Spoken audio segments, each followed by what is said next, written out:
বিশ্বজুড়ে কমেছে তরুণদের বেকারত্বের হার। এই ধারা অব্যাহত থাকতে পারে আগামী কয়েক বছর, এমন তথ্য দিয়েছে আন্তর্জাতিক শ্রম সংস্থা আইএলও।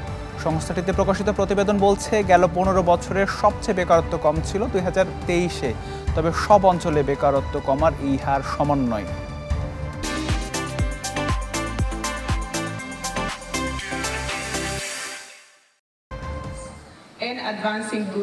গেল 1.5 দশকে সর্বনিম্ন পর্যায়ে নেমেছে তরুণদের বেকারত্বের হার। এই ধারাবাহিকতা 2025 সাল নাগাদ অব্যাহত থাকতে পারে, এমন তথ্য দিয়েছে আন্তর্জাতিক শ্রম সংস্থা আইএলও। সোমবার আইএলওর প্রকাশিত এক প্রতিবেদনে বলা হয়, গেল বছর বিশ্বজুড়ে 15 থেকে 24 বছর বয়সী 6.49 লাখ তরুণ বেকার ছিলেন। সেই হিসাবে বেকারত্বের হার ছিল 13%, যা করোনা মহামারীর আগের অবস্থায় ফিরে গেছে।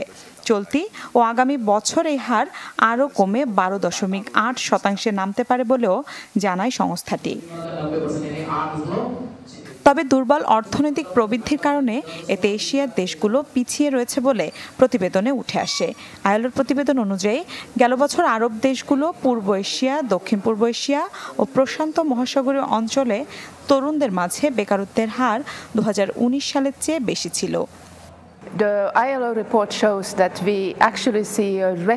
গেল 15 বছরের মধ্যে সর্বনিম্ন হার দেখেছি আমরা। এটা অবশ্যই একটি অবিশ্বাস্য অর্জন। তবে সব অঞ্চলে এই হার সমান নয়, তাই এখনো আমাদের করার অনেক কিছু রয়েছে।